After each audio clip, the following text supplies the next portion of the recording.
Selamat siang Bu Made dan teman-teman. Kami dari kelompok 6 akan mempresentasikan hasil diskusi kami. Kelompok kami ada Arvin Winata, Alicia Natalia, Winita Dasia, dan saya Maria Febri.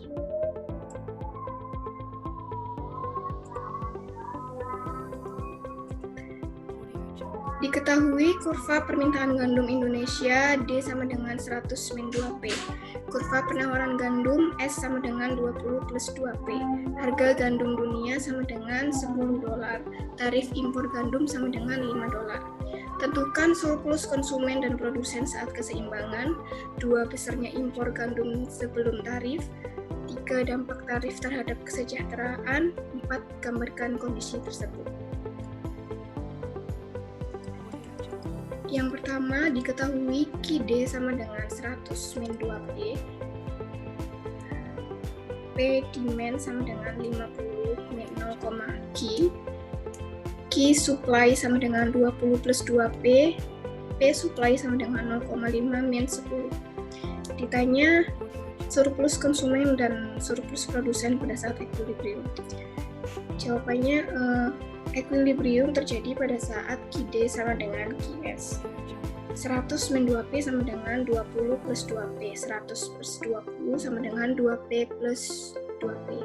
80 sama dengan 4P. 20 sama dengan P equilibrium atau harga equilibrium. Untuk mencari Q equilibrium, yaitu Q sama dengan 20 plus 2P. Q sama dengan 20 plus 2 kali 20. QE sama dengan 20 plus 40 sama dengan 60. Surplus konsumen dinyatakan dengan rumus integral SK sama dengan integral QE hingga 0 FQ DQ sama dikurangi QE dikali PE. Dari hasil perhitungan didapatkan bahwa surplus konsumen adalah 900. Surplus produsen memiliki fungsi SP sama dengan P dikali Q equilibrium dikurangi integral GQ DQ. Dari hasil perhitungan surplus produsen yaitu sama dengan 100. Nah, di sini kita akan menjawab kuis nomor 2. Diketahui untuk fungsi permintaan gandum Indonesia yaitu sebesar D sama dengan 100 min 2P. Untuk fungsi penawaran gandumnya yaitu S sama dengan 20 plus 2P. Nah, kita juga dapat mengetahui bahwa harga gandum dunia yaitu sebesar $10. Dan tarif impor gandumnya itu sebesar $5. Nah, ditanyakan, berapakah besaran impor gandum sebelum dikenakan tarif? Jadi, impor di sini merupakan permintaan suatu negara, yaitu Indonesia, terhadap suatu barang yang dapat diraih di luar negeri. Jadi, P gandum sebesar 10 ini dapat disubstitusikan kebersamaan permintaan dan penawaran gandum.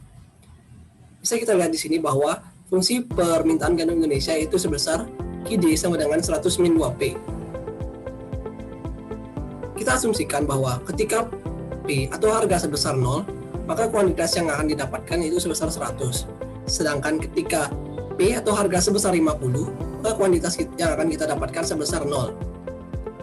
Namun, kita telah disuguhkan dengan asumsi bahwa harga gandum dunia itu sebesar $10. Jadi, harga gandum sebesar 10 tadi tinggal kita substitusikan ke persamaan permintaan, yaitu QD sama dengan 100 min 2P. Jadi, 100 dikurangi 2 dikali 10. Maka kita akan mendapatkan hasil sebesar 80 untuk kuantitasnya. Nah, untuk fungsi penawaran, yaitu sebesar QS sama dengan 20 plus 2P, kita asumsikan ketika price atau harga sebesar 0, maka kuantitas yang kita dapatkan adalah sebesar 20. Sedangkan ketika price atau harga sebesar minus 10, maka kuantitas yang kita dapatkan adalah sebesar 0. Namun, kita juga telah disuguhkan dengan bahwa harga gandum dunia itu sebesar $10. Jadi, harga gandum dunia sebesar $10 tadi tinggal kita substitusikan ke fungsi penawaran yaitu QS sama dengan 20 plus 2P. Maka 20 plus 2 dikali 10 yaitu hasil yang dapat kita raih itu sebesar 40 untuk kuantitasnya.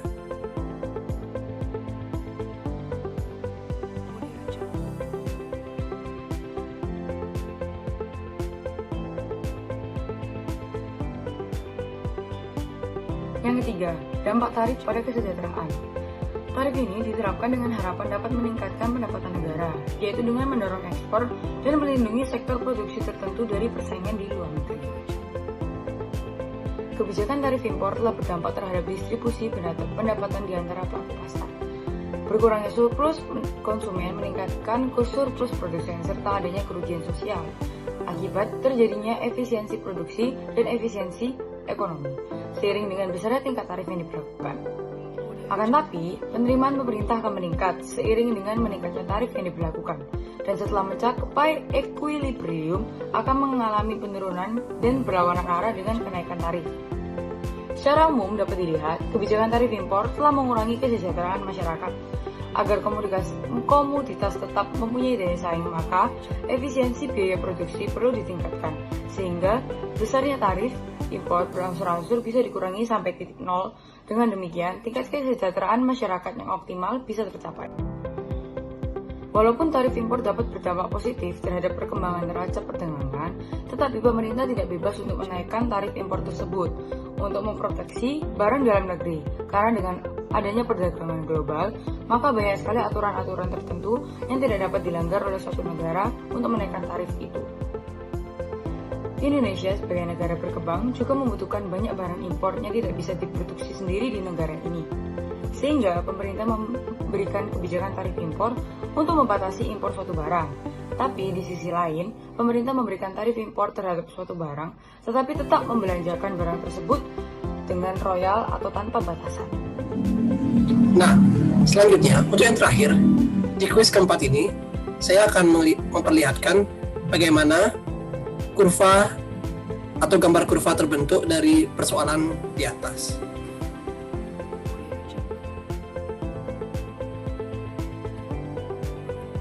Nah, di sini pertama-tama kita harus mencari titik equilibrium yang dimana kita harus menemukan price dan quantity equilibriumnya. Untuk itu kita harus mencarinya dengan cara QD sama dengan QS, yaitu 192P sama dengan 20 plus 2P, yang kemudian P-nya digantikan dengan nominal sebesar 10, yang kemudian akan dikalkulasikan dan menghasilkan P atau price sebesar 20. Dan setelah ditemukannya P, maka P tersebut akan disubstitusikan ke dalam persamaan Q, yaitu Q sama dengan 20 plus 2P, yang kemudian setelah dikalkulasikan akan menghasilkan kuantitas sebesar 60. Nah, setelah itu kita akan membentuk garis yang dimana dari bilangan tersebut akan membentuk garis yang akan bertemu di tengah atau berpotongan. Nah, inilah yang kita sebut dengan titik equilibriumnya, yaitu terletak pada price atau harga sebesar 20 dan Q atau kuantitas sebesar 60. Untuk surplus konsumennya sendiri yaitu terletak di bawah bidang kurva D atau permintaan dan terletak di atas harga seperti yang terlihat pada gambar di sini. Kemudian untuk surplus produsennya yaitu terletak di bidang di atas kurva S dan di bawah harga.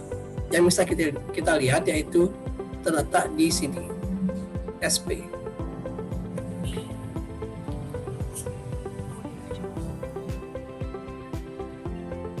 Nah, kemudian ada kurva besarnya impor sebelum tarif. Kurva yang terbentuk dari besaran impor sebelum tarif yaitu berbentuk garis lurus.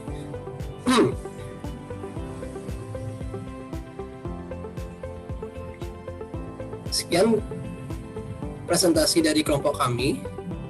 Jika ada salah kata, kami mohon maaf. Terima kasih.